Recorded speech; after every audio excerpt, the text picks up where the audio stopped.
আসসালামু আলাইকুম রহমতুল্লাহ। সুপ্রিয় দর্শক, বাংলাদেশ জামাত ইসলামী ও ইসলামী ছাত্র শিবিরকে নিষিদ্ধ করে কঠিন বিপদে পড়েছে আওয়ামী লীগ সরকার।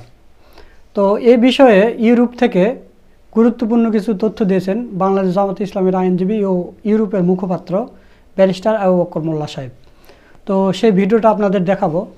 তো তার আগে আজকে আন্দোলনের বিষয়ে কিছু কথা বলতে চাই। সেটা হলো, গতকাল বিকালে যখন বৈষম্য বিরোধী আন্দোলনের সমন্বয়করা ঘোষণা দিল যে কাল থেকে অনির্দিষ্টকালের জন্য কর্মসূচি ঘোষণা করা হলো এবং এক দফা দাবি সরকারের পদত্যাগ।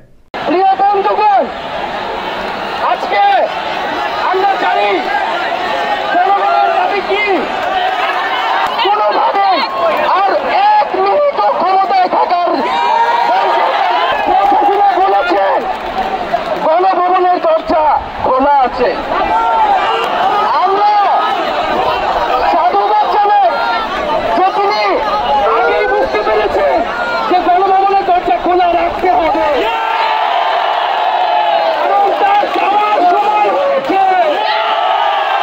তো এই ঘোষণা দেওয়ার পরে রাত থেকেই আওয়ামী লীগ, ছাত্রলীগ, যুবলীগ এদের গুজব শুরু হয়ে গেছে।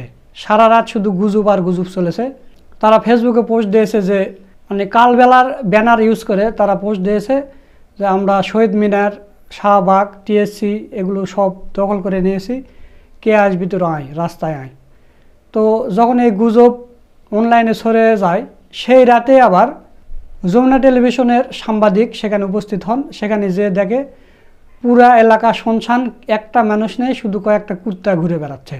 রাতভর সামাজিক যোগাযোগ মাধ্যম ফেসবুকে বিভিন্ন মিছিল সমাবেশের পুরনো ভিডিও ছড়িয়ে দেয় একটি পক্ষ।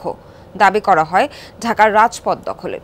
আমরা এই মুহূর্তে আছি ঢাকা বিশ্ববিদ্যালয়ের যে কেন্দ্রীয় শহীদ মিনারটি রয়েছে, সেখানটায় এসেছি। পুরো প্রাঙ্গণটি বলা যায় যে পুরোপুরি একদম খালি, কোথাও কিন্তু একজন মানুষকেও আমরা দেখতে পাচ্ছি না। পুরোপুরি বলা যায় যে গভীর রাতের যে নিস্তব্ধ নিরাপত্তা, সেটি কিন্তু পুরোপুরি এখানে এসে আমরা দেখতে পাচ্ছি। আমরা এই মুহূর্তে আছি ঢাকা বিশ্ববিদ্যালয়ের টিএসসির যে রাজু ভাস্কর্যটি রয়েছে, আমরা ঠিক এটির সামনে রয়েছি। কিছুক্ষণ আগেই আমরা ঢাকা বিশ্ববিদ্যালয়ের শহীদ মিনার এলাকাটি ঘুরে এসেছি এবং সেখানেও আমরা দেখেছি তেমন লোক সমাগম নেই বললেই চলে একেবারে।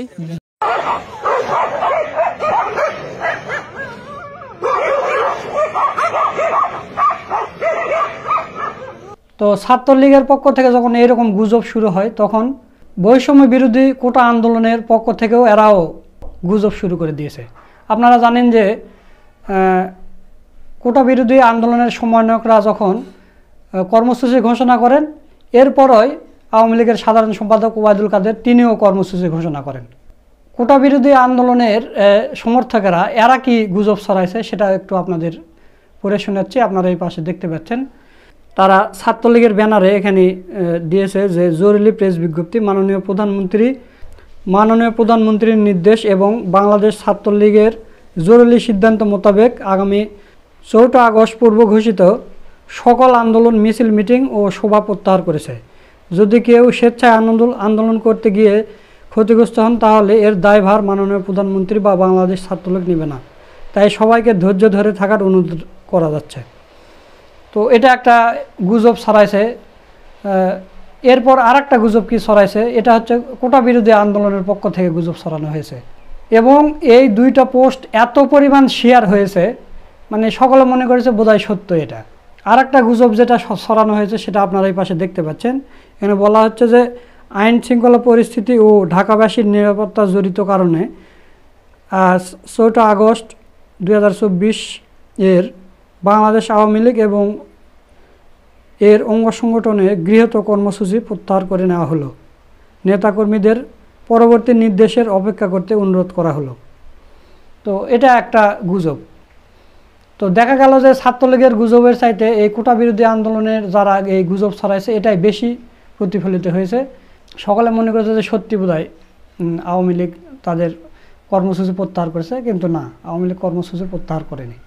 তো দর্শক, আজকের আন্দোলনে আমরা সকাল থেকেই পুরা বাংলাদেশের খবর নিচ্ছিলাম। সকাল থেকেই ছাত্র আন্দোলন খুব ব্যাপকভাবে ছড়িয়ে পড়েছে পুরা দেশে, জেলায় জেলায়, থানায় থানায়। বগুড়াতে সকাল 11টা 40 মিনিটে তারা সাতমাথা দখল করে নেয় এবং পুলিশকে সাপ বলে দেয় যে যদি একটা টিয়ার সেল চলে তাহলে আমরা থানা আক্রমণ করব, মানে থানা ঘেরাও করব। তো পুলিশ বলেছে যে না, আমরা কোনো টিয়ার সেল বা কোনো গুলি নিক্ষেপ করব না। তো কিছু আগে খবর পেলাম যে বগুড়া 3 নম্বর রেলগেটে একজন ভাই শহীদ হয়েছেন। তো দর্শক, যে বিষয় নিয়ে কথা বলছিলাম যে আওয়ামী লীগ সরকার জামাতকে নিষিদ্ধ করে কি বিপদে পড়েছে এবং জামাতে ইসলাম যে তাদের ফাঁদে পা দেয়নি, এই বিষয় নিয়ে এবং আন্তর্জাতিক অঙ্গনে জামাতকে তারা কোন চোখে দেখতেছে, জামাতকে যে বাংলাদেশ থেকে নিষিদ্ধ করা হলো, আন্তর্জাতিক অঙ্গন কোন চোখে দেখতেছে, এই বিষয় নিয়ে গুরুত্বপূর্ণ আলোচনা করেছেন ব্যারিস্টার আবু বকর মোল্লা সাহেব। তো চলুন তার ভিডিওটা একটু দেখে আসি। আসসালামু আলাইকুম। আজকে আমরা বাংলাদেশের অন্যতম প্রধান বিরোধী দল জামাত ইসলামীকে বর্তমান জনগণের দ্বারা অনির্বাচিত সরকারটি যে নিষিদ্ধ ঘোষণা করেছে এবং নিষিদ্ধ ঘোষণার কারণে আন্তর্জাতিক শক্তির অবস্থান এবং তাদের অপচেষ্টাটি সফল হলো কিনা সে নিয়ে আমরা কথা বলবো এবং সফল হবে কিনা সে নিয়ে আমরা কথা বলবো। প্রথমে আমরা আসি, সরকার কেন জামাত ইসলামীকে নিষিদ্ধ ঘোষণা করলো। আপনারা যারা রাজনীতির খোঁজখবর জানেন, আপনাদের কাছে এটি অত্যন্ত স্পষ্ট। এটির প্রধান লক্ষ্য হচ্ছে বিরোধী দলের ভিতরে বিভেদ সৃষ্টি করা এবং বিরোধী রাজনৈতিক শক্তিকে দুর্বল করে ফেলা এবং আন্দোলনের দৃষ্টিকে ভিন্ন দিকে প্রবাহিত করা। জামাত ইসলামী যে কৌশল নিয়েছে, যে সরকারের সাথে তারা এই মুহূর্তে জামাত ইসলামের নিষিদ্ধকরণ ইস্যুতে সরকার যেই কৌশল নিয়েছে সেই কৌশলের ফাঁদে পা দেবে না। এটি একটা অন্যতম কারণ যে যেহেতু সরকারের ফাঁদে পা দিচ্ছে না, সুতরাং জামাতকে নিয়ে সরকারের যে রাজনৈতিক কৌশলটি ছিল সেটি ব্যর্থ হয়েছে, ব্যর্থ হতে যাচ্ছে। এখন আসুন, সরকার কি শুধুমাত্র একটি সাময়িক রাজনৈতিক কারণে, আন্দোলনকে নস্যাৎ করার কারণেই জামাতকে ব্যান করেছে? আমার রাজনৈতিক পর্যবেক্ষণ বলে শুধুমাত্র এটি অন্যতম কারণ নয়। জামাত ইসলামীকে নিষিদ্ধকরণের ব্যাপারে সরকারের দীর্ঘ রাজনৈতিক কৌশল রয়েছে এবং এই কৌশলের সাথে আমাদের দেশের বাহিরের একটি শক্তি জড়িত। সরকার একটি অংশ দেশের বাহিরের অংশ মনে করে বাংলাদেশে যদি জামাত ইসলামী শক্তিশালী থাকে তাহলে দেশপ্রেমিক ইসলামী শক্তি সুসংহত লাভ করবে রাজনীতিতে, সমাজে এবং রাষ্ট্রে। সুতরাং জামাত ইসলামীকে নির্মূল না করা পর্যন্ত যে শক্তিটি বাংলাদেশ থেকে ইসলামকে বিতাড়িত করতে চায়, বাংলাদেশের স্বাধীনতা সার্বভৌমত্বকে দুর্বল করতে চায়, তাদের স্বপ্ন সফল হচ্ছে না, হবে না। জামাত ইসলামী এক্ষেত্রে সবচেয়ে বড় বাধা তাদের জন্য। এখন আসুন, জামাত ইসলামীকে নিয়ে তারা যেই অপকৌশলটি নিল সেটির মানে বাহিরের শক্তির যে উদ্দেশ্য লক্ষ্য সেটি পূরণ হচ্ছে কিনা সে ব্যাপারে আমরা একটু কথা বলি। তারা কি বলছে যে জামাত বর্তমানে যে ছাত্র জনতার আন্দোলন, এই আন্দোলনের পিছনে যে ভায়োলেন্স হয়েছে, এই কারণ দেখে তারা জামাত শিবিরকে নিষিদ্ধ ঘোষণা করেছে। এখন আসুন, খুব সংক্ষেপে, আন্তর্জাতিক শক্তির কাছে কি এটি স্পষ্ট নয় যে এই ভায়োলেন্স জামাত ইসলামী করেনি, শিবির করেনি? আপনারা কি জাতিসংঘের বক্তব্য দেখেননি? আপনারা কি human rights watch, amnesty international বক্তব্য দেখেননি? আপনারা কি ইউরোপিয়ান ইউনিয়ন এবং আমেরিকান সিনেটরদের বক্তব্য দেখেননি? কেউ কি জামাত ইসলামীকে এর জন্য দায়ী করেছে? না। সকলের ডাইরেক্ট অ্যান্ড ইনডাইরেক্ট সমালোচনা, নিন্দা, অভিযোগ কিন্তু সরকার এবং সরকার আইন শৃঙ্খলা বাহিনীর প্রতি। তাহলে আন্তর্জাতিক শক্তির কাছে জামাত ইসলামীকে তারা সন্ত্রাসী দল হিসাবে চিহ্নিত করতে পারছে না। যেই কাজটি করতে চাচ্ছে বাহিরের একটি শক্তি, যার মাধ্যমে জামাত ইসলামীকে বাংলাদেশের রাজনীতি, সমাজ থেকে তারা দূরে সরিয়ে রাখতে চাচ্ছে, সে উদ্দেশ্যটি সফল হচ্ছে না। এখন আসলে আরেকটি ব্যাপার, যেই শক্তিটি জামাত ইসলামীকে টেরোরিস্ট অর্গানাইজেশন হিসাবে এনলিস্ট করে সরকারকে অ্যাডভাইস করেছে নিষিদ্ধ করার জন্য, সেই শক্তি এবং সরকার আন্তর্জাতিক শক্তির কাছে যদি গ্রহণযোগ্যতা না পায়, তাহলে আন্তর্জাতিকভাবে কিন্তু জামাত ইসলামী তাদের ব্যাপারে আন্তর্জাতিক শক্তির কাছে যেই একটি মূল্যায়ন রয়েছে যে জামাত একটি ডেমোক্রেটিক ইসলামিক অর্গানাইজেশন, একটি গণতান্ত্রিক ইসলামী রাজনৈতিক দল, এই অবস্থানটি কিন্তু থেকে যাচ্ছে এবং আমি যদি আরেকটু সরল করে আপনাদেরকে বলি, সরকার যেই ভাষায় কথা বলেছে যে জামাত ইসলামী ভায়োলেন্সের জন্য দায়ী, বর্তমান সন্ত্রাসের জন্য দায়ী, আন্তর্জাতিক শক্তি কেউ এই কথাটি বলেনি এবং বলবেও না। সরকার জামাত ইসলামীকে সন্ত্রাসী দল হিসেবে বলতে চায়, কিন্তু আন্তর্জাতিক শক্তি, স্পেশালি আমি মিন করছি ওয়েস্টার্ন ডেমোক্রেটিক ওয়ার্ল্ড, জামাত ইসলামীকে সন্ত্রাসী সংগঠন হিসেবে চিহ্নিত করেনি। এবং আমি দায়িত্ব নিয়ে বলছি, আন্তর্জাতিক শক্তি, স্পেশালি ওয়েস্টার্ন ডেমোক্রেটিক ওয়ার্ল্ড, জামাত ইসলামীকে সন্ত্রাসী দল হিসাবে ঘোষণা করবে না, চিহ্নিত করবে না এবং ট্রিট করবে না, বরং জামাত ইসলামীকে একটি ডেমোক্রেটিক ইসলামিক রাজনৈতিক দল হিসাবেই তারা গ্রহণ করবে এবং বাংলাদেশের অন্যতম প্রধান দল হিসাবেই গ্রহণ করে নেবে।